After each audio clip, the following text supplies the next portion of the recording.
The microprocessor extends the intellectual capacities, the brain power of human beings, thus extending the human reach.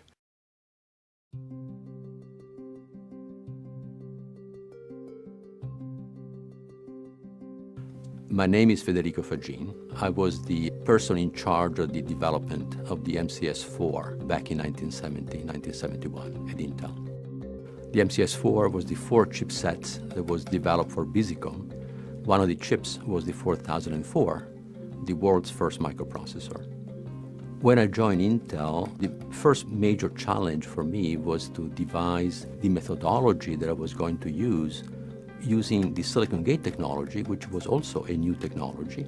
That technology allowed to make complex circuits in a different way than metal gate. Because nothing like that was done before, I had to figure out how to do it.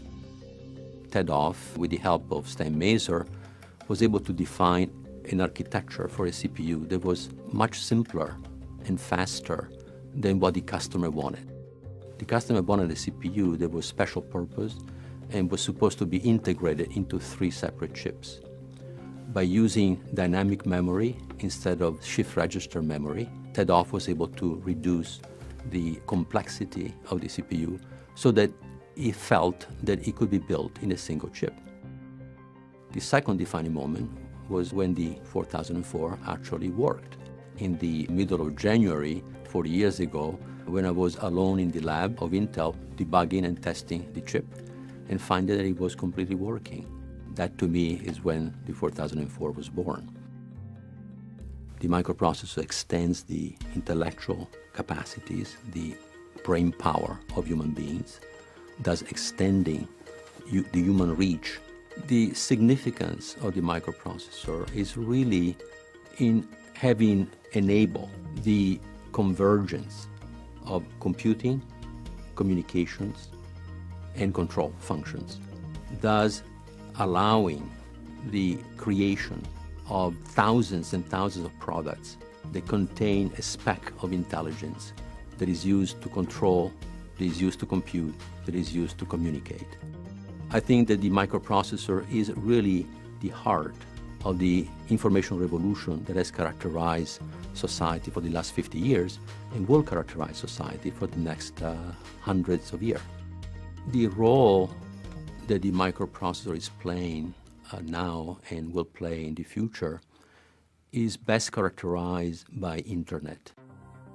Internet meaning not only the interconnections, but also the tools that we use, the mobile phones, the computers, the control systems, and so on, which are connected in this gigantic web.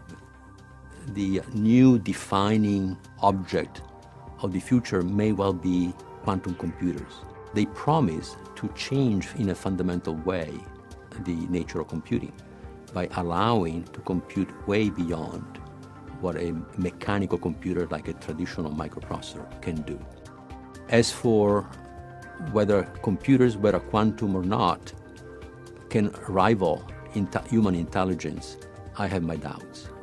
I think that human intelligence, of course, in the lower manifestations of it, will be aided tremendously by computers. But there are aspects of human capacities that have to do with intuition, with will, with intention, with imagination, with creativity, all those aspects I don't believe any machine can really replace. And in that sense, the machines will be quite helpful because they will allow human beings to recognize what makes them human and will recognize how more powerful a human being is than a machine.